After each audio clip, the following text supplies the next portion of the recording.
আমার প্রিয় ছাত্রছাত্রীরা, সোমনাথদার কোচিং সেন্টারে তোমাদের সবাইকে স্বাগত। আজ আমি গণিত নবম শ্রেণী মডেল অ্যাক্টিভিটি টাস্ক সেপ্টেম্বর 2021 অর্থাৎ পার্ট 6 গণিতের প্রত্যেকটি অঙ্ক আমি তোমাদের সমাধান করে দেখাবো। আজকে এই গণিতের প্রশ্ন তার উত্তর দেওয়ার সঙ্গে সঙ্গে তোমাদের সেপ্টেম্বর মাসের পার্ট 6 সমস্ত সাবজেক্ট উত্তর আমার কমপ্লিট হয়ে গেল। এছাড়া তোমাদের আগস্ট, জুলাই এবং আরও যে 3খানা যে মডেল, 6টা যে মডেল অ্যাক্টিভিটি টাস্ক রয়েছে, কারো যদি এখনও না হয়ে থাকে তোমরা এই ভিডিও ডেসক্রিপশন বক্সে যাবে, একটি মাত্র আমি লিঙ্ক দিয়ে রাখবো, সেই লিঙ্কে ক্লিক করলে তোমরা সমস্ত প্রশ্নের উত্তর কিন্তু পর পর পেয়ে যাবে। তো চলো আমরা ভিডিওটাকে শুরু করি। তো চলে আসো আমাদের 1 নম্বর অঙ্কতে। একের দেখে দেখো 4খানা কিন্তু এমসিকিউ দিয়েছে। তার মধ্যে 1 নম্বর এমসিকিউ দেখো কি বলা হচ্ছে, শতকরা লাভ 10 হলে ক্রয় মূল্য ও বিক্রয় মূল্যের অনুপাত কত হবে। তো চলো অঙ্কটা আমরা করি। তাহলে অঙ্কটি তোমাদের কিন্তু এইভাবে করতে হবে, লেখাটা ভালো করে তোমরা দেখো। ধরি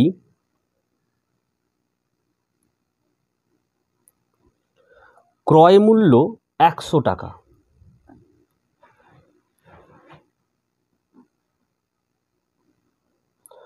ধরি ক্রয় মূল্য হচ্ছে আমাদের 100 টাকা হয়েছে। কিন্তু আমাদের অঙ্কতে বোঝা থাকো শতকরা লাভ 10 হলে, তাহলে লাভ কত? লাভ হচ্ছে আমাদের 10 টাকা হয়েছে। তাহলে তোমরা বুঝতে পারছো যে বিক্রয় মূল্য কত।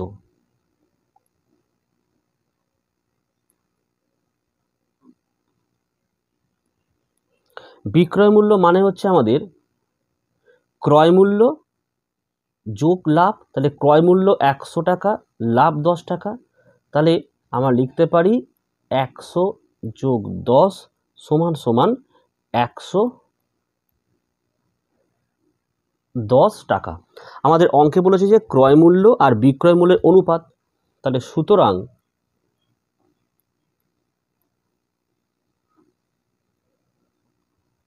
ক্রয় মূল্য ও বিক্রয় মূল্যের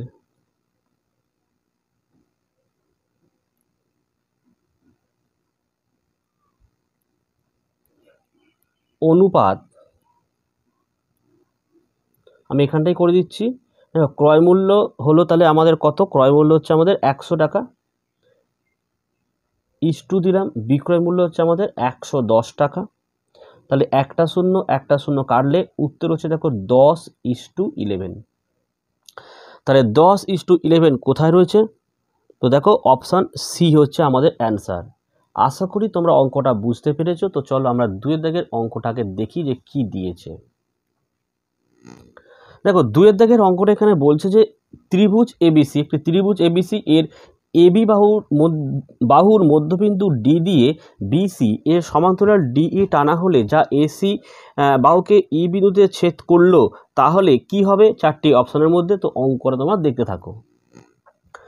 তাহলে তোমরা দেখতে থাকো। দেখো এখানে আমি ত্রিভুজটা কিন্তু যেমন বলেছে আমি সেইভাবে অঙ্কন করেছি। দেখো অঙ্কে বলেছে যে ত্রিভুজ এ বি সি, ভালো কথা। এই যে এবি বাহু এর মধ্যবিন্দু আমি ডি অঙ্কন করেছি, এবং এই যে ডি আর এখানে যে এসি বাহু এর মধ্যবিন্দু কিন্তু আমি ই বিন্দুতে ছেদ করেছি, এই দুটো কিন্তু অঙ্কন করেছি। এবং এই দুটো দেখো এবি বাহুকে এবং এসি বাহুকে ডিই কিন্তু ছেদ করেছে। তাহলে অঙ্কটা দেখো এবারে যেটা বলি, এবার দেখো আমাদের এখানে যে এডি বাহু এইটা সমান কিন্তু এটা সমান হবে, এবং এইটা সমান কিন্তু এটা সমান হবে। তাহলে কিন্তু আমরা কিন্তু এখানে লিখে নিতে পারি এইটা, দেখো যে এই সমান সমান ইসি। তাহলে আমি দেখো এর যে লিখলাম, দেখো এই সমান সমান ইসি, অর্থাৎ এই আর সমান সমান এসি, অর্থাৎ এক কথায় এটাকে আমরা এ সি বলতে পারি। তাহলে আমরা কিন্তু এইভাবেও কিন্তু লিখতে পারি যে এই যোগ ইসি সমান সমান কিন্তু এসি লিখতে পারি। ঠিক আছে, তো লক্ষ্য করো এই আর এখানে ইসি, এই ইসি আমাদের লাগবে না। তাহলে আমরা লিখতে পারি এখানে যে তোমার এই যোগ এই করতে পারি। তার মানে কি হচ্ছে এটা দেখো 2 এই। সুতরাং দেখো 2 এ ই সমান সমান এসি। তা দেখো এ ই সমান সমান হাফ অফ এসি হয়েছে। তো দেখো এটাই কিন্তু আমাদের অঙ্কে চেয়েছিল। তাই তোমরা দেখো অপশান বি দেখতে পারো যে এ ই সমান সমান হাফ এসি। অপশান বি হলো আমাদের অঙ্কটির অ্যান্সার। কিন্তু অঙ্কটি কিন্তু একটু বড় হতো, আমি অনেকটা শর্টে করে দিলাম যেহেতু অঙ্কটি এমসিকিউ বলে। তো চলো আমরা 3 নম্বর অঙ্কটা দেখে নিই। দেখো 3 নম্বর অঙ্কটি দেখো বলছে যে অর্ধবৃত্তাকার চাকতির ব্যাসার্ধের দৈর্ঘ্য কিন্তু বলেছে এখানে 10.5 সেমি, তার পরিসীমা কত। তো অঙ্কটা খুব ভালো অঙ্ক, তোমাদের ভালো করে কিন্তু বুঝতে হবে। তো চলো অঙ্কটা আমরা করি। তাহলে তোমরা লক্ষ্য করো এখানে বলেছিল যে অঙ্কটা যে অর্ধবৃত্তাকার চাকতি, তো আমি একটা দেখো অর্ধবৃত্তাকার চাকতি কিন্তু অঙ্কন করে নিয়েছি, যার এটা হচ্ছে অর্ধবৃত্তের কিন্তু কেন্দ্র, যার ব্যাসার্ধ হচ্ছে তোমার 8 সেমি। আর এদিকে থেকে এটা পরিধি বা আমার পরিসীমা বলতে পারি, পরিধি হচ্ছে আমরা অর্ধবৃত্তাকার পরিধি পাই আর, যদি এটা পুরোটাকে যদি আমরা নিতাম তাহলে 2 পাই আর হতো, কিন্তু যেটা অর্ধেক তাই কিন্তু আমরা এটাকে পাই আর লিখলাম। তাহলে আমরা এখানে লিখবো দেখো এবারে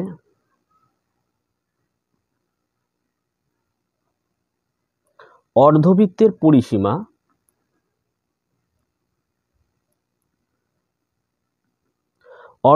পরিসীমা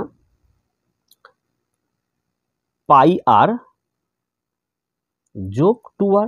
2rটা কোথায় পেলাম দেখো, পাই আর তো আমরা এটাকে পেলাম, 2r মানে দেখো এটা হচ্ছে আর, এটা হচ্ছে আর, তাহলে বাহুটা কত হলো 2r হলো, তাই আমরা এখানে 2r লিখেছি। তো এখানে তো লক্ষ্য করো এখানে দেখো আর আছে, এখানেও কিন্তু আর রয়েছে। তাহলে আমরা যদি আরটাকে যদি কমন নিই তাহলে ব্র্যাকেটের মধ্যে কি থাকবে, পাই যোগ 2 হয়েছে।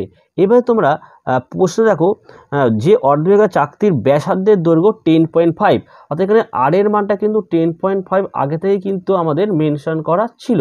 তাহলে আর এর মানটা কত লিখবো দেখো 10.5 আর ব্র্যাকেটে হচ্ছে আমাদের পাই প্লাস 2।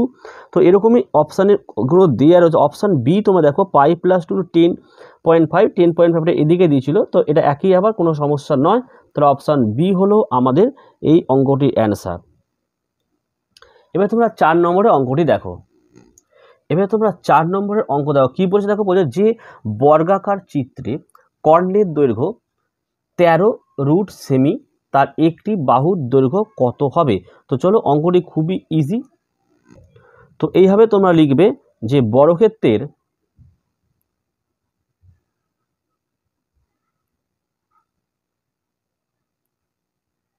কর্ণের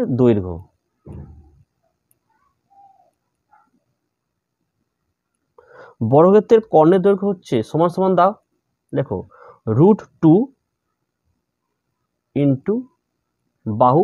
এই সূত্রটা আমরা সবাই সাধারণত জানি। এবার তোমরা লিখবে এইভাবে দেখো প্রশ্নানুসারে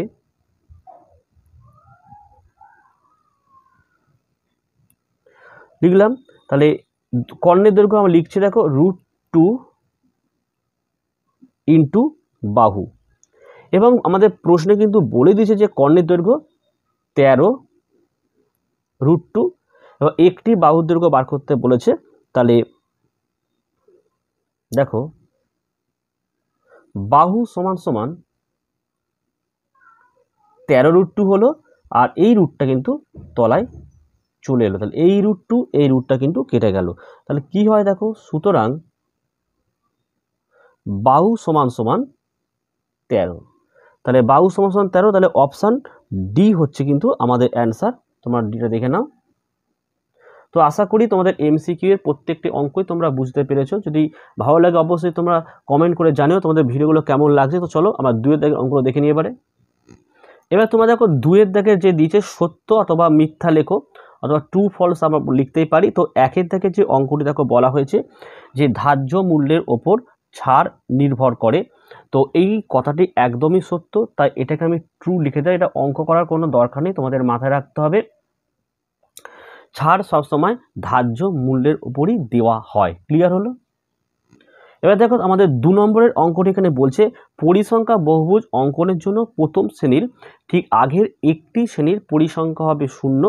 তো এটিও একদম সত্য, এটাও কিন্তু ট্রু হবে। এটাও কিন্তু অঙ্কটা আমাদের করার কোনো দরকার নেই, ঠিক আছে। এবার দেখো তোমাদের 3 নম্বরের অঙ্কটি এখানে কি বলেছে, চিত্রে তোমরা লক্ষ্য করে দেখো এ বি সি ডি বর্গক্ষেত্রের যে ক্ষেত্রফলটা হবে সেটা এ বি ই এফ, দেখো এ বি এই যে ই আর এ রম্বস আকার ক্ষেত্রফলের সমান, ঠিক আছে। এবং এই অঙ্কটি এটা একটা তোমাদের প্রয়োগ থেকে দেওয়া হয়েছে, সেটা আমি বলি এটা কি হবে আগে মন দিয়ে শোনো। এই যে এ বি সি ডি, এই যে এ বি সি ডি বর্গক্ষেত্রের ক্ষেত্রফলটা সবসময় কিন্তু এটা গ্রেটার দেন হবে, অর্থাৎ বড় হয়। আর এই যে এ বি ই এফ এটা কিন্তু ছোট হবে, কিন্তু আমাদের এই অঙ্কে এখানে বলা হয়েছে যেটা কিন্তু সমান হবে।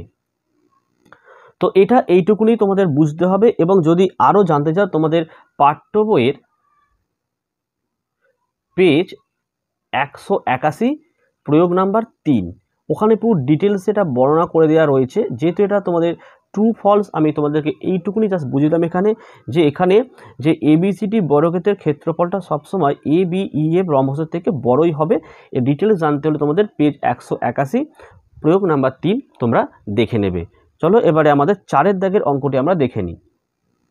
এবারে 4 নম্বর অঙ্কটি তোমরা লক্ষ্য করো, প্রতিটি বৃত্তের পরিধি ও ব্যাসের দৈর্ঘ্যের অনুপাত একটি নির্দিষ্ট সংখ্যা। এই অঙ্কটি আমাদের একটু খাতায় বুঝে নিতে হবে ভালো করে, নাহলে তোমরা অঙ্কটা বুঝতেই পারবে না। তো চলো অঙ্কটা দেখি খাতায়। তাহলে এই অঙ্কটিকে তোমরা প্রত্যেকে এইভাবে করবে। দেখো আমি লিখছি এখানে যে ধরি বৃত্তের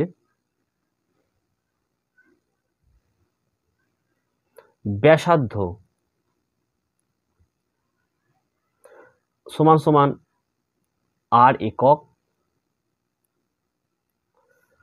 তাহলে ব্যাসার্ধ যদি আর একক হয় তাহলে বৃত্তের পরিধি কি হবে, এটা লিখে নাও।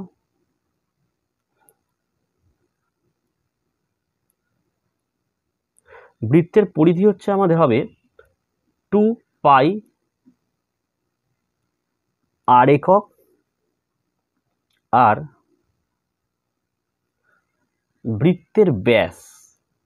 বৃত্তের ব্যাস হচ্ছে আমাদের 2 আর একক। তাহলে আমাদের এখানে অঙ্কটায় তোমার পরিধি ও ব্যাসের অনুপাতটা বার করতে হবে। দেখে নিই তাহলে, পরিধি ইস টু ব্যাসের দৈর্ঘ্য, তাই তো। তো দেখো পরিধি কত হচ্ছে আমাদের এখানে, পরিধি হচ্ছে আমাদের 2 পাই আর, আর এদিকে হচ্ছে আমাদের বৃত্তের ব্যাস হচ্ছে 2 আর। দেখো 2 কিন্তু কেটে গেল, আর আর আর কেটে গেল। তাহলে পাই মানে হচ্ছে আমাদের 22/7, এদিকে তো আমাদের কিছুই নেই। তাহলে যদি কোনাকুনি আমাদের গুণ করা যায় 22:7 হচ্ছে না। কিন্তু অঙ্কটা আমাদের বলেছে যে পরিধি ও ব্যাসের দৈর্ঘ্যের অনুপাত একটি নির্দিষ্ট সংখ্যা। তাহলে এটা একদমই টোটালি তোমরা বুঝতে পারছো ভুল, তাহলে এটা আমাদের ফলস হলো। ঠিক আছে। 3 দাগের 1 নম্বর অঙ্ক দেখো কি বলছে, 10টি পেনের ক্রয় মূল্য 8টি পেনের বিক্রয় মূল্যের সমান হলে শতকরা লাভ নির্ণয় করো। তো চলো অঙ্কটি দেখো। তাহলে 3 দাগের 1 তোমরা এইভাবে লিখবে যে ধরি 10টি পেনের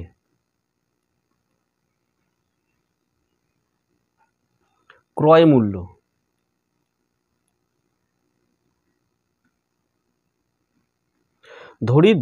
পেনের ক্রয় মূল্য হচ্ছে আমাদের 100 টাকা। তাহলে বইতে প্রশ্নে দেখো দেওয়া রয়েছে যে 10টি পেনের ক্রয় মূল্য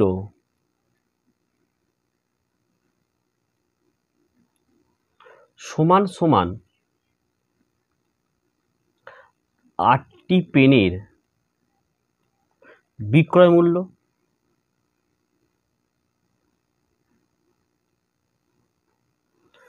তাহলে আমরা এটাকে এইভাবে লিখতে পারি যে 8টি পেনের বিক্রয় মূল্য যেহেতু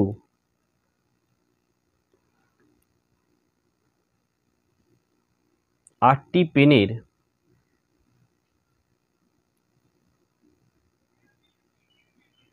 বিক্রয় মূল্য হচ্ছে আমাদের 100 টাকা, তাই না? কারণ আমরা এখানে দেখতেই পাচ্ছি যে আমি ধরেছি যে 10টি পেনের ক্রয় মূল্য 100 টাকা। তাহলে 10টি পেনে মানে প্রশ্নে দেওয়া রয়েছে যে 10টি পেনের ক্রয় মূল্য যা আর 8টি পেনের বিক্রয় মূল্য তা। 10টি পেনের ক্রয় মূল্য যদি 100 টাকা হয় তাহলে 8টি পেনের বিক্রয় মূল্য 100 টাকাই হবে। তাই লিখলাম যেহেতু 8টি পেনের বিক্রয় মূল্য 100 টাকা, সুতরাং একটি পেনের বিক্রয় মূল্য 100/8 টাকা। সুতরাং তাহলে 10টি পেনের বিক্রয় মূল্য 100/8 ইন্টু 10। এটাকে এবার আমাদের কাটাকুটি করতে হবে। তো দেখো 4 দিয়ে কাটলে হচ্ছে আমাদের 4 দুগুণে 8, 4 25 হচ্ছে আমাদের 100, আর 5 দুগুণে হচ্ছে 10, তাহলে 5 25 125 টাকা হয়েছে। সুতরাং 10টি পেন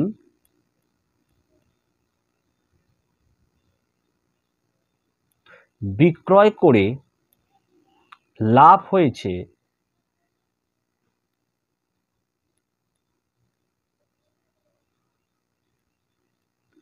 125 বিয়োগ 100, 25 টাকা।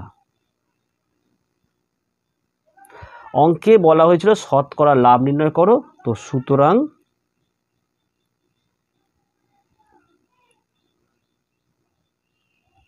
শতকরা লাভ হচ্ছে আমাদের 25 টাকা। তো চলো আমরা এবারে 2 নম্বর অঙ্কটা দেখে নিই। তো দেখো 2 নম্বরের অঙ্ক হচ্ছে এইটা। এখানে শ্রেণী সীমা, এখানে পরিসংখ্যা দিয়ে দিয়েছে। বার করতে হবে উপরের পরিসংখ্যা বিভাজন তালিকার প্রথম শ্রেণীর পরিসংখ্যার ঘনত্বটা নির্ণয় করা। তোমাদের মাথায় রাখতে হবে অঙ্কেতে কিন্তু শ্রেণী সীমা দিয়েছে, পরিসংখ্যা দিয়েছে, কিন্তু শ্রেণী সীমানা দেয়নি। তাই প্রথমে আমাদের শ্রেণী সীমানা বার করে নিতে হবে, তারপরে কিন্তু আমাদের অঙ্কটিকে করতে হবে। তো দেখো এইভাবে তোমরা 3টে ছক কেটে নেবে, শ্রেণী সীমা, পরিসংখ্যা, শ্রেণী সীমানা। আমি অঙ্কগুলো তোমরা জানো, তাও শর্টে বোঝাচ্ছে। দেখো শ্রেণী 70 থেকে 74, পরিসংখ্যা 3, আর এটা দেখো শ্রেণী সীমা হচ্ছে 75 থেকে 79, 4, 80 থেকে 84, 5, আর 85 থেকে 89, এটা হচ্ছে 8 পরিসংখ্যা। তাহলে শ্রেণী সীমানা বার করার একটি নিয়ম আছে, আমি একদম শর্টকাট নিয়ম বলি। সবসময় তোমরা এই ঊর্ধ্বসীমা অর্থাৎ এই 70-এর সাথে 0.5 তোমাকে কি করতে হবে, 0.5 তোমাকে বিয়োগ করতে হবে।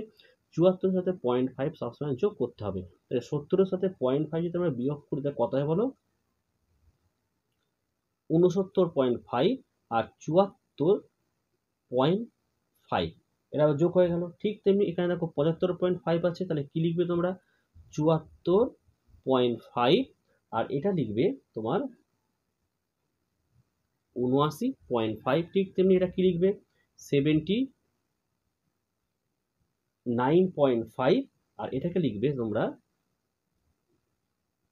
84.5, আর এটা লিখতে হবে কত, 84.5, আর এটা হচ্ছে আমাদের 89.5। তো দেখো আমাদের অঙ্কতে এখানে কিন্তু বলেছে যে উপরে পরিসংখ্যা বিভাজন তালিকার প্রথম শ্রেণীর পরিসংখ্যার ঘনত্ব বার করতে বলে। প্রথম শ্রেণীর, কিন্তু এটা হচ্ছে দেখো প্রথম শ্রেণী। তা তোমাদের মাথায় রাখতে হবে, দেখো এখানে প্রদত্ত পরিসংখ্যা বিভাজন তালিকার প্রথম শ্রেণীর পরিসংখ্যা কিন্তু 3, প্রথম শ্রেণীর পরিসংখ্যা 3। তাহলে আমরা কিন্তু এইভাবে কিন্তু এটাকে বার করতে পারি যে পরিসংখ্যা বিভাজন তালিকার প্রথম শ্রেণীর দৈর্ঘ্য, তাহলে প্রথম শ্রেণীর দৈর্ঘ্যটাকে বার করে নিতে হবে।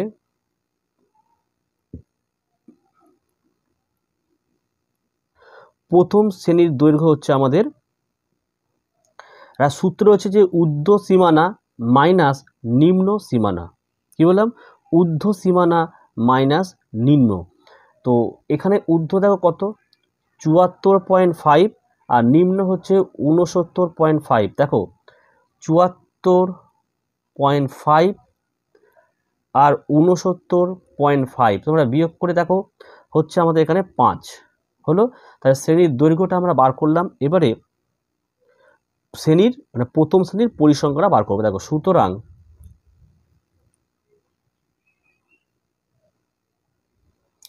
প্রথম শ্রেণীর পরিসংখ্যার ঘনত্ব,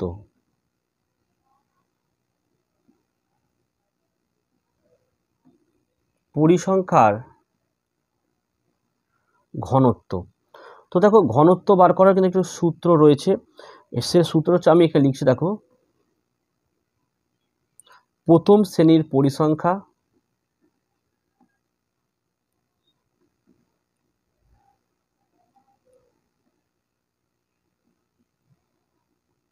বাই দিলাম, দিয়ে লিখবে প্রথম শ্রেণীর দৈর্ঘ্য মাইনাস প্রথম শ্রেণীর দৈর্ঘ্য কত, 5 আমরা বার করে যে 5 ডাইরেক্ট লিখে দিলাম। তাহলে প্রথম শ্রেণীর পরিসংখ্যা কত ছিল বলো, 3 ছিল। 3/5 ভাগ করলে কত হবে, দেখো, ভাগ করে দেখো, 5 6 30, মানে 0.6। এটা হচ্ছে আমাদের এই অঙ্কের অ্যান্সার। তো আশা করি তোমরা অঙ্কটি বুঝতে পেরেছো। তা চলো আমরা 3 দাগের অঙ্কটা করে নিই। এবার তোমরা 3 নম্বর অঙ্কটি দেখো, এখানে একটি চিত্র দিয়ে বলে, চিত্রে এ বি সি ত্রিভুজাকার ক্ষেত্রের ক্ষেত্রফল 96 বর্গ সেমি এবং বিসি হচ্ছে 20 সেমি, মানে এই অংশটুকু 20 সেমি হলে ত্রিভুজটির উচ্চতা, এই উচ্চতাটা আমাদের নির্ণয় করতে হবে। তো চলো অঙ্কটা আমরা করে নিই। তো দেখো, আমি চিত্রটা এখানে অঙ্কন করে নিয়েছি। তো এখান থেকে আমরা কি পাচ্ছি, বলছে ত্রিভুজের এখানে যে ভূমি রয়েছে, দেখো বিসি, তাহলে বিসি হচ্ছে ভূমি। তাহলে আমরা এখানে লিখতে পারি ভূমি বিসি, যার মান হচ্ছে, দেখো, 20 মিটার, সরি এটা 20 মিটার হবে, 20 মিটার হলো আমাদের এই যে এডি, এই উচ্চতা, উচ্চতা হচ্ছে আমাদের এডি, যেটা আমরা এইচ দ্বারা ধরি। এই এইচের মানটা কিন্তু আমাদের এখানে বার করতে হবে। তাহলে সবার প্রথম আমাদের কি বার করতে হবে, যে ত্রিভুজের ক্ষেত্রফলটা আমাদের বার করে নিতে হবে। চলো লিখে নিই। দেখো, ত্রিভুজের ক্ষেত্রফল,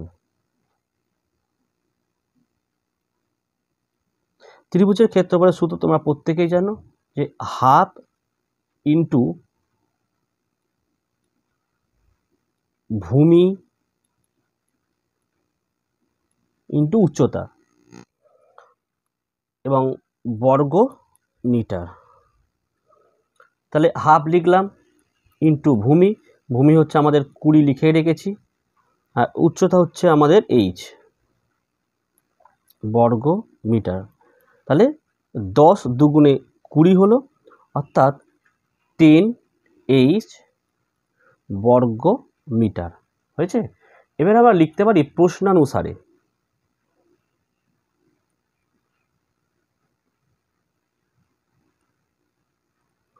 দেখো প্রশ্ন অনুসারে 10H সমান সমান হচ্ছে আমাদের ক্ষেত্রফল 96 বলেছে।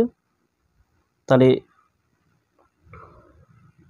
H সমান সমান 96/10, সুতরাং H এর মান দেখো হলো 9.6। তাহলে ত্রিভুজটির উচ্চতা হচ্ছে H সমান সমান 9.6 মিটার।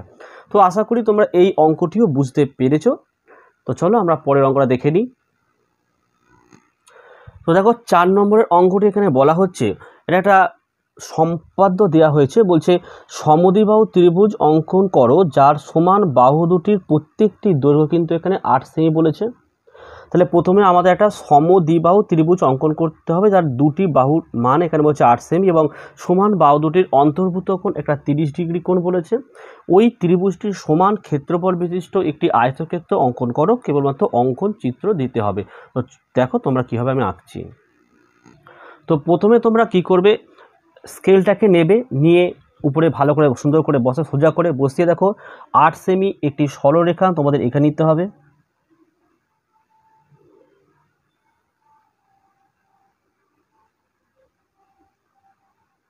হয়েছে। এটা হচ্ছে আমাদের 8 সেমি একটি সরলরেখা। ওকে, এইবারে কি করতে হবে দেখো, এবার দেখো তোমরা নিচে চলে আসবে, স্কেলটাকে বসাবে এবং একটি রেখাংশ বড় করে তোমরা কেটে নেবে এভাবে। হয়েছে, এটার নাম দেওয়া হলো এ, এর নাম দিলাম আমি এক্স। ক্লিয়ার হলো? এবারে তোমরা কি করবে, এখানে যে আমি 8 সেমিটা যে সরলরেখা অঙ্কন করেছিলাম সেটাকে তোমার সমান করে মাপ নিয়ে নাও। দেখো মাপ নিয়েছি আমি, দেখো নিচে নেওয়ার পর তোমরা এতে বসাও, নিয়ে এখানে কিন্তু 8 সেমিটাকে কেটে দাও। হলো? তাহলে এটার নাম আমি দেবো বি, আর এটার হচ্ছে আমাদের 8 সেমি। এবারে আমাদের এখানে একটি 30 ডিগ্রি কোণ আমাদের অঙ্কন করতে হবে, এবং 30 ডিগ্রি কোণ অঙ্কন করতে গেলে তোমরা ভালো করে জানো প্রথমে 60 ডিগ্রি কোণ করতে হবে, তারপর সেটাকে আমরা অর্ধেক করব। তাহলে এখানে বসালাম, দেখো 60 ডিগ্রি কোণ করব আমরা একটা। তা 60 ডিগ্রি কোণ করতে গেলে এই বিন্দুতে বসিয়ে যে কোনো একটা কিন্তু আমি বৃত্তচাপ অঙ্কন করলাম, তারপরে এখানে ছেদ করলো, এই ছেদ অংশে বসিয়ে এখানে আমরা এটা কেটে দিলাম। হয়েছে? তাহলে এটা কত, এটা হলো আমাদের 60 ডিগ্রি কিন্তু হলো। হয়েছে? 60 ডিগ্রিটাকে আমরা হাফ করতে হবে, তো এইটাকে একটুখানি তোমরা বাড়ি দাও তাহলেই কিন্তু হয়ে যাবে। হাফ করতে হবে, এইখানটাকে তোমরা বসাচ্ছ, বসে এখানে আর একটা অংশ কেটে নাও। দেখো এই 60 ডিগ্রিটাকে আমি কিন্তু হাফ করে দিলাম। এবারে তোমরা স্কেল এবং পেন্সিল দিয়ে এখানে একটা পয়েন্ট করে দাও তোমরা। দেখো, বলো, আশা করি ক্লিয়ার হয়েছে। এখানে যে অংশটা বাড়তি হয় সেটাকে তোমরা ওয়াই দেবে, কারণ এখানে আমি যেটা বাড়তি ছিল সেটা কিন্তু আমরা এক্স, সেটা ওয়াই আমরা দিয়েছি। আশা করি এইটুকুই তোমাদের ক্লিয়ার হতে পারছে। এবার দেখো, এবং তোমাদের প্রশ্নেতে কিন্তু বলেছে যে সমদ্বিবাহু ত্রিভুজ অঙ্কন করা যার সমান বাহু দুটির প্রত্যেকটি দৈর্ঘ্য 8 সেমি। তাহলে এটা যদি 8 সেমি নিই তাহলে এটাও আমাদের কিন্তু 8 সেমি নিতে হবে। তা এখানে 8 সেমি নিলাম, নিয়ে এই বিন্দুতে বসালাম, বসিয়ে ও দেখো আমাদের দাগটা একটু বড় করে কাটতে হবে, তো এটাকে আমি বাড়ি দিচ্ছি, দিয়ে এখান থেকে আমি 8 সেমিটাই কিন্তু কেটে নিলাম। হয়েছে? তাহলে এটাও আমাদের কিন্তু 8 সেমি হয়ে গেল। এ বি, এটার নাম দিলাম আমি সি। এবার আমরা দেখো এখানে যে বি আর এখানে সি, এই বিসি যদি আমরা যুক্ত করি তাহলে আমাদের ত্রিভুজটা কিন্তু অঙ্কন হয়ে গেল। এবারে কি করতে হবে, এবারে আমাদের করতে হবে দেখো, এই ত্রিভুজটির সমান ক্ষেত্রফল বিশিষ্ট একটি আয়তক্ষেত্র অঙ্কন করতে হবে। তাহলে আমরা কি করছি দেখো, এই বিসি বাহুটাকে আমরা সমদ্বিখণ্ডক করব। তো দেখো এই যে বিসি বাহুটা আছে, আমরা একটা মান নিলাম, যে কোনো মান নিলাম, নিয়ে দেখো এখানে একটা আমরা বৃত্তচাপ অঙ্কন করলাম, এখানে কিন্তু একটা বৃত্তচাপ অঙ্কন করলাম, আবার সি বিন্দুতে বসালাম, সেম মাপ নিয়ে দেখো এখানে একটা অঙ্কন করলাম, আর এখানে কিন্তু একটা বৃত্তচাপ অঙ্কন করে দিলাম। ক্লিয়ার হয়েছে? এবারে কি করব, এই দুটোকে আমরা কিন্তু যোগ করে দেবো। দেখো এবারে কিন্তু তোমরা এটাকে এই হয় বসাও, এইখানে যে এ বিন্দু ছিল তার সাথে মেলাতে হবে এই বিন্দু আর এই বিন্দু, ঠিক আছে, মিলিয়ে তোমরা অঙ্কন করে দাও। হয়েছে? হয়েছে। এবারে আমরা কি করবো ভালো করে বোঝো, যে এ সরি এটার নাম দিতে হবে, এটার নাম ধরো আমরা দিলাম এখানে ডি। ক্লিয়ার আছে? এবারে এ আর ডি, এই যে এডির মানটা আমাদের নিতে হবে। দেখো এডির মান নিচ্ছি, এডির মান নিয়ে দেখো সি বিন্দুতে বসাবে, সি বিন্দুতে বসিয়ে এখানে একটা বৃত্তচাপ অঙ্কন করবে। ক্লিয়ার হলো? এবার আমরা দেখো এই যে সি আর ডি, এই সি ডি এর মান নেবো, নিয়ে আমরা এ বিন্দুতে বসিয়ে এখানে কিন্তু একটি বৃত্তচাপ আমরা অঙ্কন করলাম, এবং এটার নাম দিলাম আমি ই, এবং সি আর ই এই দুটোকে আমরা যুক্ত করে দেবো। দেখো সি আর ই যুক্ত করব, সুন্দর করে বসাবে, বসে দেখো সি আর ই বিন্দু আমি যুক্ত করলাম, আর দেখি এ আর ইটাকে যুক্ত করে দাও। অঙ্কনটা আশা করি তোমরা বুঝতেই পারছো, এবং তোমার নিচেটা লিখে দেবে যে এবিসি এর সমান ক্ষেত্রফল বিশিষ্ট আয়তক্ষেত্র হচ্ছে আমাদের A D C E. Clear হয়েছে? তা চলো আমরা এবার আর একটি, তোমার এখনো বাকি আছে অঙ্কটা, ভিডিওটা অনেক বড় হয়ে গেল কারণ তোমাদের অঙ্কগুলো একটু টাফ দিয়েছে, এবারে কিন্তু মডেল অ্যাক্টিভিটি আসছে। এবার তোমরা অথবা দিয়ে যে অঙ্কটি দিয়েছে সেই অঙ্কটি তোমরা লক্ষ্য করো, নিচের পরিসংখ্যা বিভাজন ছকটি পরিসংখ্যা বহুভুজ অঙ্কন করো। তো এখানে দেখো শ্রেণী আর এখানে পরিসংখ্যা দিয়েছে। তো চলো অঙ্কটা আমরা শুরু করি। তাহলে দেখো আমি এখানে কিন্তু ছক কেটে নিচ্ছি। প্রথমে ঘরে দেখো শ্রেণী লিখেছি, তারপরে শ্রেণী মধ্যমান এবং পরিসংখ্যা। তার শ্রেণী এখানে দেখো বলেছে দেখো 0 থেকে 5। তাহলে শ্রেণী মধ্যমান আমরা কি করে বার করব? দেখো এই দুটোকে যোগ করলে আমাদের 5 হয়। 5কে 2 দিয়ে যদি আমরা ভাগ করি তাহলে কত? আড়াই, অর্থাৎ 2.5 হয়। তাহলে আমি এখানে কত লিখলাম দেখো 2.5, আর পরিসংখ্যা কিন্তু আমাদের 4 বলে দিয়েছে। তারপরে দেখো 5 থেকে 10 বলেছে, 5 আর 10 যোগ করলে 15, 15কে 2 দিয়ে ভাগ করলে কিন্তু আমাদের হচ্ছে 7.5, আর এখানে পরিসংখ্যা কিন্তু আমাদের 10 বলে দিয়েছে, হয়ে গেল। তারপরে দেখো 10 থেকে 15, দেখো 10 থেকে 15 লিখলাম, 10 আর 15 হচ্ছে আমাদের 25, 25-এর অর্ধেক হচ্ছে আমাদের 12.5, আর ওখানে কিন্তু বলেছে আমাদের পরিসংখ্যা 24। ওকে, তারপরে দেখো বলেছে 15 থেকে 20, তাহলে 15 আর 20 যোগ করলে 35, তাহলে হাফ হচ্ছে আমাদের 17.5 হলো, আর এটা হচ্ছে দিয়ে রয়েছে 12। তারপরে হচ্ছে আমাদের 20 থেকে 25, 20 থেকে 25 যোগ করলে হচ্ছে আমাদের 45, তাহলে হচ্ছে 22.5, আর এটা হচ্ছে আমাদের 20। তারপরে দিয়েছে 25 থেকে 30 যোগ করলে হচ্ছে আমাদের 55, তাহলে 27.5, এটা হচ্ছে আর হয়েছে। এবারে আমরা অঙ্কটাকে শুরু করব। এবারে তোমরা এই অংশটা খাতা খাতায় লিখে নেবে যে এক্স অক্ষ বরাবর ক্ষুদ্রতম দুটি বাহু 1 একক এবং ওয়াই অক্ষ বরাবর ক্ষুদ্রতম বর্গের দুটি বাহু 1 একক ধরলাম। ধরার পর দেখো X O X dot O Y dot অক্ষ দুটি পরস্পর লম্ব। এক্স অক্ষ বরাবর প্রথমে এটা লিখে -2.5, 0, তারপরে 2.5, 4, মানে এইটা 2.5, 4, 7.5, 10, 12.5, 24, দেখো পরপর আমি লিখেছি। তো এটা আমাদের এবারে গ্রাফ কাগজে করতে হবে। তো চলো আমি তোমাদের অঙ্কটা দেখিয়ে দিই। তো তোমরা দেখো এই যে গ্রাফটা অনেকটা বড় এবং ভিডিওটা অনেক বড় হয়ে যাচ্ছে বলে আমি আগে অঙ্কন করে নিয়েছি এবং তোমাদেরকে আমি বুঝিয়ে দিচ্ছি যে কীভাবে তোমরা বহুভুজটাকে অঙ্কন করবে। তাই তোমরা আমার এই খাতায় তোমরা দেখতেই পাচ্ছ, এখানে আমি কিন্তু লিখেই রেখেছি যে এক্স অক্ষ বরাবর ক্ষুদ্র দুটি বাহু 1 একক এবং ওয়াই অক্ষ বরাবর দেখো বলেছে দুটি বাহু 1 একক, এবং এই মানগুলো আমাদের ওখানে পুট করতে হবে। তো দেখো কীভাবে করছি আমি। তাহলে দেখো তোমাদেরকে মাথায় রাখতে হবে, আমি তো ফের বলছি, দেখো এই দাগটা এইভাবে কেটে নিতে হবে স্কেল দিয়ে। এটা হচ্ছে এক্স ও এবং এক্স ড্যাশ, ঠিক তেমনি ওপর দিকে তোমরা কাটবে ওয়াই, এখানে ও আর ওয়াই ড্যাশ। এটা কিন্তু একটু করে এদিকে এগিয়ে আনতে হবে, এই কারণে যেহেতু আমাদের একটা মাইনাস রয়েছে, প্রথমেটা -2.5। এবারে দেখো প্রথমে রয়েছে -2.5 আর 0, মানে এবার তোমাদের মাথায় রাখতে আমি কিন্তু প্রথমেই লেখা দেখিয়েছিলাম যে দুটো বাহু সমান 1 একক, মানে আড়াই মানে হচ্ছে 5। দেখো 1, 2, 3, 5 মানে হচ্ছে আড়াই একক, এবং যেহেতু এর পরিসংখ্যা 0 তাই আমরা এখানটা এটাকে গোল করে দিলাম। তারপরে দেখো তোমরা 2.5 আছে, দেখো 2.5 আর 4, তাই 2.5 মানে আমাদের কত? 2.5-এ ডবল করলে 5 হয়, তাহলে এই দেখো 5, এবং পরিসংখ্যা 4 বলেছে। 4 বলতে গেলে 8 বোঝায়। দেখো এখানে 5, 6, 7, 8, ঠিক আছে, এখানে গোল করে দিলাম। তারপরে তোমরা লক্ষ্য করো এখানে আমাদের খাতায় আছে 12.5, 12.5 মানে অবশ্যই এখানে 25 হচ্ছে। তো এটা 5, এটা দেখো 5, 10, 7.5 মানে 15, এই হচ্ছে 15।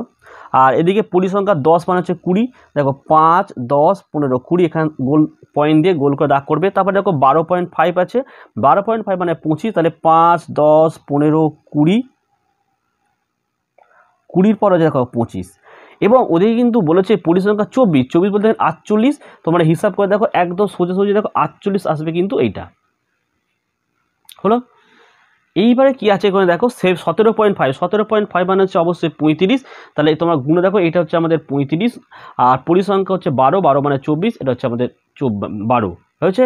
তারপর আছে 22.5 মানে হচ্ছে আমাদের 45, হিসাব করে দেখো এটা হচ্ছে আমাদের 45 নম্বর ঘর হবে।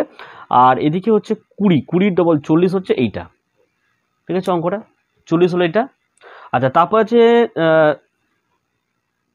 27.5, 27 মানে হচ্ছে আমাদের তোমার 55, একদম তোমরা চলে আসো এইখানটা, তোমরা দেখতে পাচ্ছ এই যে, আর এদিকে 5.8,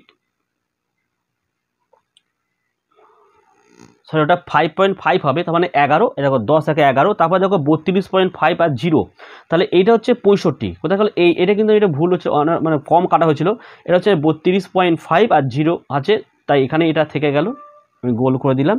এবারে আমাদের পেন স্কেল দিয়ে কিন্তু দাগটাকে কেটে নিতে হবে, অঙ্ক ক্লাসটা অনেকটা বড় হয়ে গেল, তোমরা বুঝতে পারছো, এবারে কিন্তু একটু অঙ্কটা টাপ দিয়েছে। তো এবারে তোমরা স্কেলটাকে নেবে, নিয়ে দেখো এইভাবে দাগগুলোকে পরপর কেটে দাও।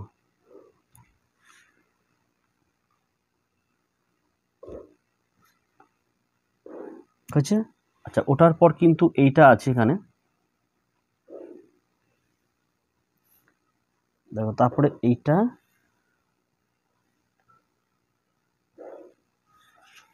তারপর একদম তোমার নিচে চলে আসো, দেখো এইভাবে কিন্তু আমাদের এটা আঁকতে হবে, অর্থাৎ বহুভুজ অঙ্কন। তো আশা করি তোমরা প্রত্যেকেই বুঝতে পেরেছো অঙ্কের ক্লাসটা। তো ভিডিওগুলো তোমাদের কেমন লাগছে অবশ্যই আমাকে কমেন্ট করে জানিও। তাহলে আজকের ভিডিও আমি এখানে শেষ করছি, তোমরা প্রত্যেকে ভালো থেকো এবং সুস্থ থেকো।